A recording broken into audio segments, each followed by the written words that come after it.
വിഷ്ണു, നേരത്തെയും സമാനമായ രീതിയിൽ ഷെൻഡോം ചാക്കോക്കെതിരെ കേസുണ്ടായിരുന്നു. ആ കേസിൽ നിന്ന് ഷൈൻ കഷ്ടിച്ച് രക്ഷപ്പെട്ടതാണ്. എന്ന് പറഞ്ഞാൽ പോലീസിന് ആ സംഭവത്തിൽ വന്ന വീഴ്ചകൾ എണ്ണി പറയുകയായിരുന്നു ആ വിഷയത്തിൽ കോടതി. ഇതിപ്പോ നാളുകൾക്ക് ശേഷം പഴയ ഷൈൻടോം അല്ല, മലയാള സിനിമയിലെ മുൻനിര നടന്മാരിൽ ഒരാളാണ്. ഷൈൻ ഇല്ലാത്ത സിനിമകളില്ല എന്ന് തന്നെ പറയാം. ഒരുപാട് അവാർഡുകളൊക്കെ നേടിയിട്ടുള്ള മലയാളത്തിലെ ഏറ്റവും മുൻനിര നടന്മാരിൽ ഒരാളാണ്. എന്തൊരു ഒരു ഒരു മാരകാവസ്ഥയാണ്, എന്തൊരു ഭീകരാവസ്ഥയാണ്. അതും നമ്മൾ ലഹരിക്കെതിരെ പോരാട്ടമൊക്കെ നടക്കുന്ന ഈ കാലത്തും ലഹരി ഉപയോഗിച്ചുകൊണ്ടിരിക്കുമ്പോൾ പോലീസ് വരിക, ഇറങ്ങി ഓടുക. എന്തൊരു നാണക്കേട് മലയാള സിനിമയ്ക്ക് ഉണ്ടാക്കുന്ന ദൃശ്യങ്ങളാണ് നമ്മളിപ്പോൾ പ്രേക്ഷകരെ കാണിക്കുന്നത്. വിഷ്ണു,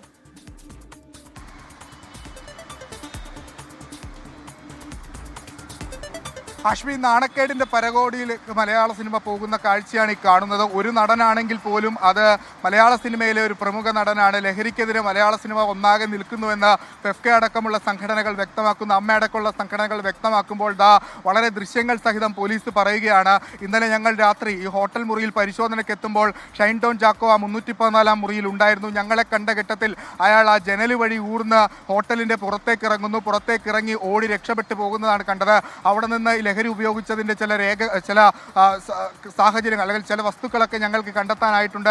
അത്തരത്തിൽ എന്തിനാണ് ഒരു നടൻ തെറ്റൊന്നും ചെയ്തിട്ടില്ലെങ്കിൽ പോലീസ് പരിശോധനയെ ഭയക്കുന്നത് എന്നുള്ള കാര്യമൊക്കെ പോലീസ് പറയുന്നുണ്ട്. ഷൈൻടോം ചാക്കോയുടെ കഴിഞ്ഞ സമീപകാലത്തെ ഇന്റർവ്യൂകളുമായി ബന്ധപ്പെട്ട് ഷൈനെതിരെ ഈ ലഹരി ഉപയോഗത്തിന്റെ ആരോപണങ്ങളൊക്കെ അന്തരീക്ഷത്തിൽ നിന്നത് ഏറ്റവും ഒടുവിൽ ഈ ചേർത്തലയിൽ ഹൈബ്രിഡ് കഞ്ചാവ് പിടിച്ച ഘട്ടത്തിലും ഷൈൻടോം ചാക്കോയുടെ പേര് ഉയർന്നു വന്നിരുന്നു. പക്ഷേ അതിനോട് അദ്ദേഹം പ്രതികരിച്ച രീതിയൊക്കെ നമ്മൾ കണ്ടതാണ്. അത് മാധ്യമ സൃഷ്ടി മാത്രമെന്നായിരുന്നു ഷൈൻടോം ചാക്കോയുടെ പ്രതികരണം. പക്ഷേ ഇപ്പോൾ വളരെ ക്രിസ്റ്റൽ ക്ലിയറായി പോലീസിന്റെ മുൻപിൽ നിന്ന് ഷൈൻ ഓടിപ്പോകുന്ന ദൃശ്യങ്ങളാണ് നമ്മൾ അല്പസമയം മുമ്പ് പുറത്തുവിട്ടത്. അതും ഒരു ഡാൻസ് സ്റ്റാഫ്, ലഹരി വിരുദ്ധ സിറ്റി പോലീസ് കമ്മീഷണറുടെ ലഹരി വിരുദ്ധ അല്ലെങ്കിൽ അത്തരം കാര്യങ്ങൾ സ്പെഷ്യൽ സ്ക്വാഡിന്റെ കൺമുന്നിൽ നിന്ന് ഷൈൻടോം ചാക്കോ ഓടിപ്പോകുന്ന ദൃശ്യങ്ങളാണ് നമ്മൾ പുറത്തുവിട്ടത്. അതുമായി ബന്ധപ്പെട്ട് മലയാള സിനിമാ സംഘടനകൾ ഒന്നാകെ ഷൈനെ തള്ളിപ്പറയുന്നുണ്ട്. ആ ഷൈനെ ഒരു തരത്തിലും വെച്ച് പുറപ്പിക്കില്ല എന്ന് സംഘടനകൾ പറയുന്നു. ഒരു സിനിമാ നടി തന്നെ ഷൈൻടോം ചാക്കോക്കെതിരെ രംഗത്തെത്തുന്നു. അതായത് അവർ ആ സെറ്റിൽ സഹിച്ചിട്ടുണ്ടാകുന്ന ദുരനുഭവം എത്രത്തോളം ആയിരിക്കും എന്നാണ് നമ്മൾ ഈ ഘട്ടത്തിൽ ആലോചിക്കേണ്ടത്. അതായത് ആ സെറ്റിൽ ഇയാൾ നിരന്തരം ഇത്തരത്തിൽ ഈ MDMA പോലുള്ള വസ്തുക്കൾ ഉപയോഗിച്ച് ആ സെറ്റിൽ വലിയ പ്രശ്നങ്ങൾ ഉണ്ടാക്കുന്നു, കലാപങ്ങൾ ഉണ്ടാക്കുന്നു.